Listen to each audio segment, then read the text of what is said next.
Have you ever found yourself obsessed with someone, consumed by a desire so intense it seemed to come from the depths of your soul? What if this impulse, this calling of the body, wasn't merely carnal lust, but a divine whisper? Carl Jung, the revolutionary Swiss psychoanalyst, proposed something that still shakes our convictions today. Lust can be a channel through which the sacred communicates. When desire burns in your chest, it's not just a biological instinct calling. It might be God speaking directly to your soul, using the most ancient and powerful language we know. Today, we unravel the hidden mystery behind your deepest desires and why some people are chosen to hear this divine message through lust. Prepare yourself to never see your instincts the same way again. Throughout history, religions have often portrayed the body and its desires as something to be controlled, suppressed, or even feared. Yet Carl Jung offered a radically different perspective that challenges this traditional view. In Jung's psychological framework, our physical desires aren't separate from our spiritual nature. They're intimately connected to it. The body becomes a sacred vessel through which deeper truths can be revealed. When powerful attraction strikes us, it often feels beyond our control, almost mystical in its intensity. This isn't coincidence.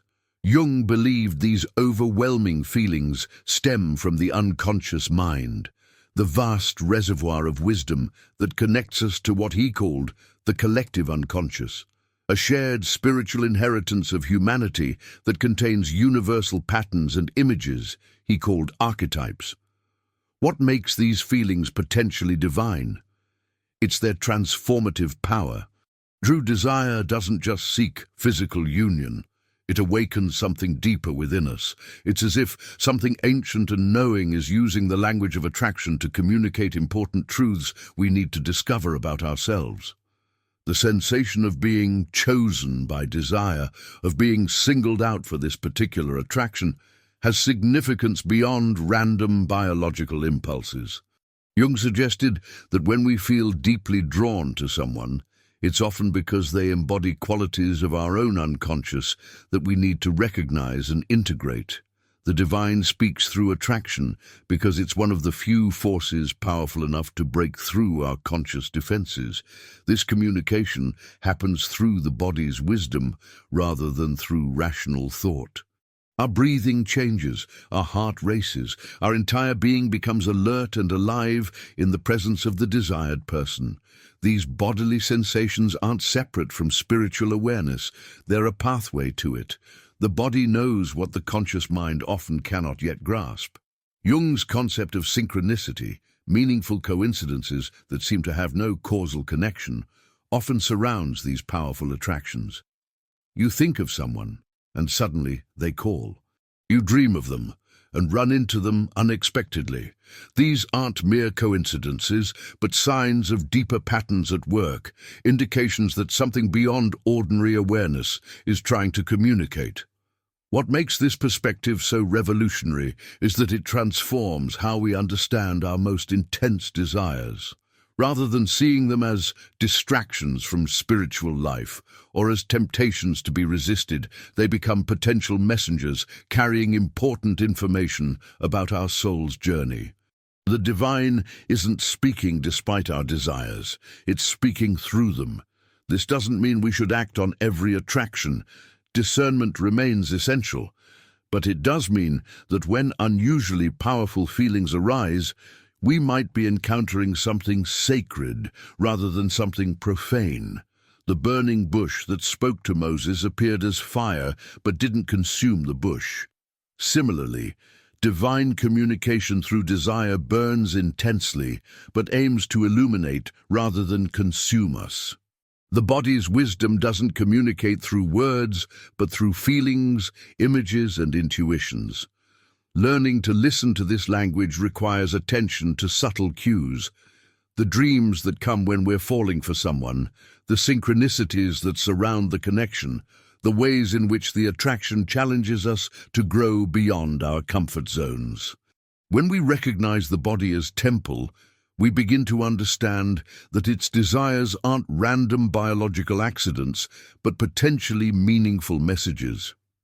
Just as ancient oracles interpreted signs and symbols to understand divine will, we can learn to interpret the powerful movements of attraction as potential communications from beyond ordinary awareness. This sacred perspective transforms how we experience desire. Rather than feeling shame about powerful attractions, we might approach them with curiosity and reverence. What is this feeling trying to teach me? What parts of myself am I being asked to recognize? What growth is this attraction inviting me toward? These questions open us to the possibility that through our most intense desires, we're not falling away from the divine. We're being drawn closer to it in ways our rational minds could never design. Not everyone experiences desire as a spiritual communication. Jung recognized that certain personality types are more attuned to this mysterious language than others. These aren't necessarily the most religious people in conventional terms. Often, they're individuals with a natural openness to the unconscious realms, people who pay attention to their dreams, who notice synchronicities, who sense deeper meanings beneath the surface of ordinary reality. These chosen ones typically share certain qualities. They often have highly developed intuition, allowing them to perceive connections and meanings that others might miss. They tend to be sensitive, not just emotionally but energetically, picking up on subtle currents between people. Most importantly, they've usually experienced some form of awakening that has made them receptive to symbolic communication from the unconscious. What makes someone receptive to divine messages through desire? Jung would say it's partly about the relationship between their conscious and unconscious minds. Those with overly rigid ego structures, who strongly identify with their persona or social role, often repress messages from the unconscious, including those that come through desire. Those chosen to receive these messages typically have a more permeable boundary between conscious and unconscious awareness. This doesn't mean these individuals are perfect or spiritually advanced in all ways. In fact, Jung found that those who receive powerful communications from the unconscious are often struggling with their own inner contradictions. It's precisely these tensions that create openings for deeper wisdom to emerge. The wounded healer archetype embodies this paradox. It's often through our broken places that the light gets in. The experience of being chosen by desire has distinct markers. There's usually an element of surprise. The attraction doesn't fit our usual patterns or expectations. There's often a sense of recognition that feels ancient, as if we've known this person before. And there's typically a numinous quality to the connection, a sense of something sacred or larger than life unfolding between two people. Jung observed that those who become messengers of divine lust frequently report dreams that seem to predict or comment on the connection before it fully develops in waking life. The unconscious seems to prepare them for the encounter, highlighting its significance beyond ordinary attraction. These dreams often contain symbolic elements that only make sense as the relationship unfolds. When we're chosen for this kind of communication, it rarely feels comfortable or convenient. Divine messages through desire tend to disrupt our ordinary lives, challenging our assumptions and plans. This disruptive quality is actually a sign of authenticity. The unconscious doesn't concern itself with our comfort, but with our growth and wholeness. These messengers often find themselves drawn to people who embody qualities they need to develop within themselves. Jung called this projection of our unconscious potential onto another person the golden shadow, aspects of ourselves that are positive but undeveloped. When we're powerfully attracted to someone who embodies qualities we admire but don't recognize in ourselves, we may be experiencing this projection. Being chosen to receive these messages comes with responsibility. Once we recognize that our desires might carry spiritual significance, we can no longer approach them casually or unconsciously. We're called to a more mindful engagement with attraction, not acting impulsively, but listening deeply to what it might be trying to communicate. This doesn't mean that divine lust always leads to lasting relationships. Sometimes the message being delivered through the attraction is complete once we've recognized and integrated what it came to teach us. The intensity fades not because the connection was false, but because its purpose has been fulfilled. The divine has spoken, and we have heard. Those who are receptive to these messages often discover that their most powerful attractions have shaped their spiritual development more profoundly than formal religious practices. The heart-opening power of desire can break through defenses that would resist more direct spiritual teaching, creating an opening for transformation that might not otherwise occur. This connects us directly to our next exploration: how these experiences of divine desire lead us into the shadow realms of our psyche, where some of our most important spiritual work awaits us. For it's often in the tension between light and shadow that the most powerful revelations emerge. By the way, if you're curious to go even deeper and integrate your shadows and light, check out the Sim Method ebook. It's a concise guide that can help you unlock your inner power in just 5 minutes a day. The link is in the first pinned comment below. One of Jung's most profound contributions to psychology was his concept of the shadow. Those parts of ourselves we deny, repress, or refuse to acknowledge. Ironically, it's often through our most intense desires that these shadow elements reveal themselves. What we find utterly tempting frequently reflects not just what we want, but what we're afraid to recognize within ourselves. The divine communication that comes through lust often leads us directly into shadow territory. We find ourselves attracted to qualities that our conscious mind might judge or fear.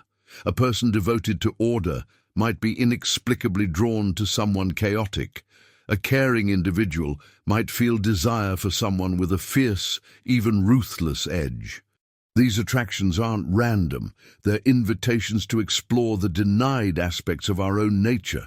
When temptation appears in our lives with unusual force, it creates an internal crisis.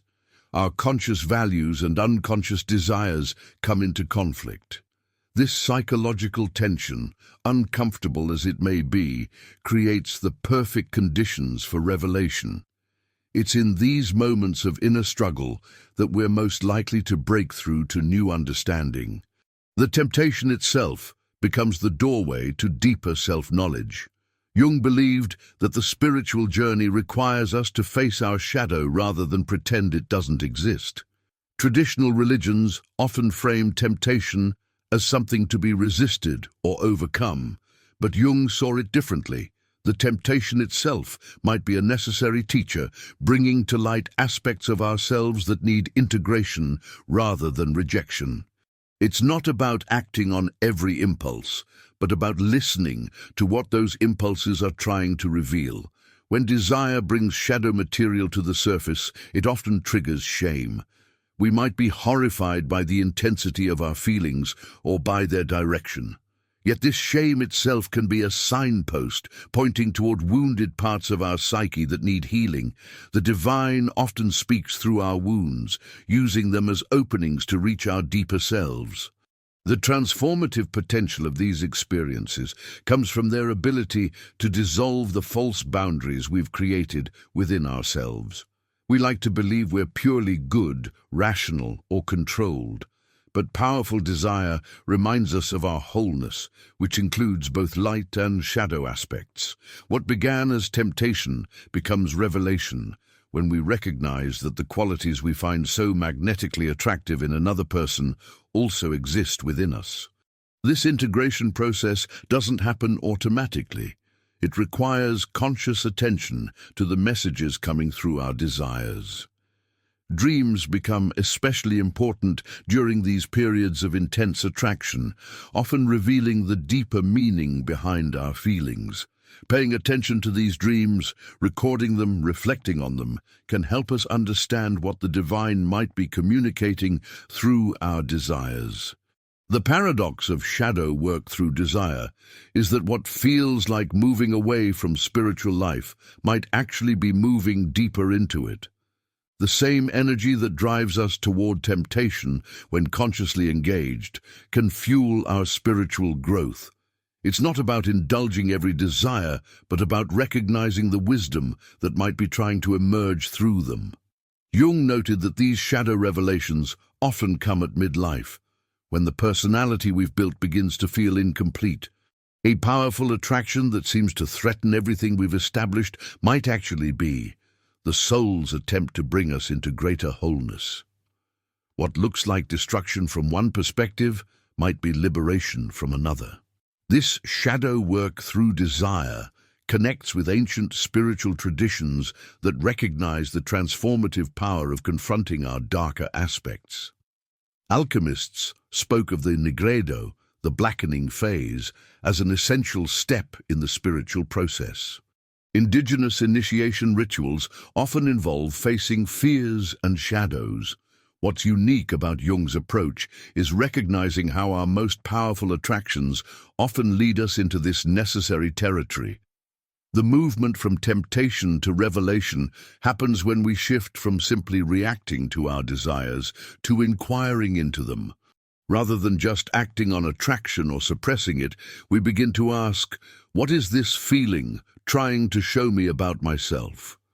What rejected part of my nature is seeking recognition through this desire? These questions transform the experience from mere temptation into a dialogue with deeper aspects of ourselves. This dialogue ultimately leads us toward the integration of opposites within our psyche, which brings us to our next exploration of how divine lust often speaks through the attraction of psychological opposites, what Jung called the anima and animus. Among Jung's most powerful concepts are the anima and animus, the contrasexual elements within each person's psyche. For men, the anima represents their inner feminine qualities. For women, the animus embodies their inner masculine aspects. Jung believed these inner opposites play a crucial role in our most powerful attractions, often being projected onto people who embody qualities of our own inner opposite. When God speaks through lust, it's frequently through this mechanism of opposite attraction. We find ourselves magnetically drawn to someone who seems to embody what we lack, a mysterious other who complements our conscious personality. This isn't just psychological compensation. It's potentially a sacred process guiding us toward wholeness by bringing together what has been artificially separated within us. The intensity of these attractions comes from their numinous quality. They feel larger than life because they're connecting us to archetypal energies rather than just personal preferences. When a man projects his anima onto a woman who embodies qualities of his inner feminine, or when a woman projects her animus onto a man who reflects her inner masculine, the attraction takes on an almost mystical intensity. Time slows down. Ordinary reality seems less real than the connection. These are hallmarks of divine communication. What makes these experiences sacred is their potential to lead us beyond our limited self-concepts. The divine uses the language of desire to draw us toward qualities we need, but have disowned or failed to develop. A highly rational person might be drawn to someone intuitive and emotionally expressive. A nurturing individual might feel powerfully attracted to someone with strong boundaries and assertiveness. These attractions aren't random, but purposeful, guiding us towards psychological completion. The embrace of opposites doesn't just happen between people, it ultimately needs to happen within us. Jung believed that the powerful attractions that come through anima and animus projections are meant to awaken these qualities within ourselves. The divine speaks through desire not just to connect us with others, but to connect us with disowned parts of our own nature. Dreams during periods of intense attraction often depict this inner marriage of opposites. A man might dream of a wedding, finding himself not just with his beloved, but somehow becoming one with her. A woman might dream of giving birth with her lover, symbolizing the creative potential that comes from the union of opposite energies. These dreams point to the inner work that the attraction is inviting. Jung observed that these powerful attractions often come at critical developmental junctures. In early adulthood, they may guide us toward partners who help us develop qualities we need for the first half of life. In midlife, they may draw us toward different qualities needed for the second half of life's journey. At each stage, the divine uses desire as a language to communicate what we need for continued growth. The sacred embrace of opposites doesn't necessarily mean forming permanent relationships with everyone who triggers powerful attraction. Sometimes the purpose of these connections is precisely to awaken inner qualities that we then develop ourselves. Once we recognize and begin to integrate what the attraction came to teach us, the projection may naturally withdraw, having served its purpose. These experiences of opposites attracting often come with synchronicities, meaningful coincidences that suggest a pattern beyond chance. Meeting someone who perfectly embodies our inner opposite at exactly the right moment in our development rarely feels random. Jung would see these synchronistic meetings as evidence that something beyond our conscious awareness is orchestrating our development. The spiritual dimension of anima and animus work becomes clear when we recognize how many religious and mythological systems depict divinity as the union of opposites. Taoist yin and yang, Hindu Shiva and Shakti, and alchemical soul and Luna all represent the sacred marriage of complementary energies. When we experience powerful attraction to our opposite, we're participating in this universal pattern of sacred union. This work with opposites leads naturally to the next phase of the journey, using the energy of desire to fuel the process of individuation, becoming the unique self we're meant to be. Jung's ultimate goal for psychological development was what he called individuation, the process of becoming the unique, whole individual we're meant to be. This journey toward our authentic self doesn't happen through rational planning alone. It requires the powerful energy of desire to break through our defenses and awaken dormant aspects of our nature. Divine lust often serves as the hidden catalyst for this transformative journey. What makes desire such a powerful agent of individuation? It's the way it bypasses our conscious control. We don't choose who or what awakens our deepest longing. It chooses us. This element of being chosen creates an opening for something beyond our limited ego to guide our development. The self, Jung's term for the center and totality of the psyche, often communicates through attractions that surprise or even disturb our conscious identity. The individuation process requires us to distinguish between our true self and the personas we've adopted to function in society. Powerful desire often disrupts these carefully constructed masks, revealing what lies beneath them. We might present ourselves as rational, controlled, or conventional, but suddenly find ourselves overtaken by feelings that contradict this self-image. This disruption, uncomfortable as it may be, serves the process of becoming more authentic. Dreams, during periods of intense attraction, frequently contain imagery of transformation. Butterflies emerging from cocoons, seeds sprouting into plants, children growing into adults. These symbols reflect the individuation process that desire has activated within us. The unconscious recognizes that something important is happening even when our conscious mind resists or fears the changes being initiated. The path to the higher self through desire isn't about pursuing every attraction that arises. It's about recognizing which attractions carry transformative potential. Jung noted that certain attractions have a numinous quality. They feel sacred, meaningful, larger than life. These are the ones most likely to be divine communications guiding us toward greater wholeness. They stand out from ordinary attractions by their intensity and by the way they challenge us to grow beyond our current limitations. This hidden path often leads through unfamiliar territory. We may find ourselves drawn toward activities, interests, or people that our social circle wouldn't approve of or understand. This is because individuation isn't about conforming to collective expectations, but about discovering and expressing our unique essence. The divine uses desire to guide us beyond the boundaries of conventional thinking into the terra incognita of our own unexplored potential. The process isn't always comfortable. Jung observed that individuation through desire often involves periods of isolation and misunderstanding. Others may not comprehend why we're drawn in certain directions or making particular choices. This solitude, though painful, creates space for our authentic self to emerge without being immediately shaped by others' expectations. The divine often speaks most clearly in these desert periods of being temporarily separated from the collective. What makes this path hidden is that it's largely invisible to outside observers and often unconscious to the person experiencing it. Someone following desire toward individuation might appear to others, or even to themselves, as simply infatuated or acting impulsively.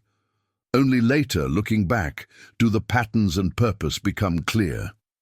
The divine communications through desire usually reveal their full meaning only in retrospect. The higher self that emerges through this process isn't just an improved version of our starting point. It's qualitatively different, more complex, more paradoxical, more capable of holding contradictions without being torn apart by them. Jung described this as developing the capacity to unite opposites within ourselves rather than projecting them onto others. When divine lust has done its work, we no longer need others to embody what we've disowned in ourselves. This transformation doesn't happen all at once, but through a series of attractions and relationships, each bringing different aspects of our potential into consciousness.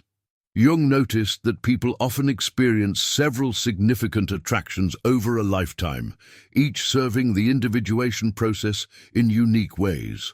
What looks like inconsistency from the outside might actually be a coherent developmental sequence orchestrated by the self. The ultimate fruit of this process is what Jung called self-realization, becoming the unique individual we're meant to be, rather than who others expect us to be, or who we think we should be. Divine lust serves this process by continually drawing us toward what we need for our next stage of growth, using the language of desire to communicate what our rational mind might otherwise ignore or resist. As we follow this hidden path, we discover that the transformation of desire leads naturally to an alchemical process, turning the raw materials of our instincts into something precious and refined. This brings us to our final exploration of how divine lust ultimately becomes a pathway to spiritual enlightenment. The ancient alchemists, whom Jung studied extensively, weren't just proto-chemists trying to turn lead into gold. They were working with a profound symbolic system for transforming the human soul. Jung recognized that their work provided a perfect metaphor for how desire can be transformed from raw instinct into spiritual illumination, a process he saw as the ultimate goal of divine communication through lust. This alchemical process begins with the prima materia, the raw, unprocessed material. In psychological terms, this is our basic instinctual nature, including our sexual desires and attractions. Traditional religions often treat these instincts as obstacles to spiritual life that must be overcome or transcended. Jung offered a revolutionary alternative. These very instincts, when approached consciously, become the essential material for spiritual transformation. The first alchemical stage involves recognizing the sacred potential within our desires. This doesn't mean acting on every impulse, but seeing beyond the physical attraction to the spiritual communication it might contain. Just as alchemists had to recognize the potential gold hidden within base metals, we must learn to perceive the divine messages concealed within our most intense attractions. The heating process in alchemy, placing the materials in the alchemical vessel and applying fire, parallels the intensity of emotional engagement with our desires. Rather than cooling our passions through suppression, the alchemical approach involves staying with the heat of our feelings while maintaining awareness. This conscious suffering, feeling the full intensity of desire without being consumed by it, creates the conditions for transformation. Dreams during this phase often contain imagery of fire, furnaces, or intense heat, reflecting the transformative process underway in the psyche. The unconscious recognizes that something important is happening and provides guidance through these symbolic communications. Paying attention to these dreams helps us understand how the divine is working through our desires toward a spiritual purpose. The alchemical vessel must be sealed for the transformation to occur, a concept Jung related to creating a protected space for inner work.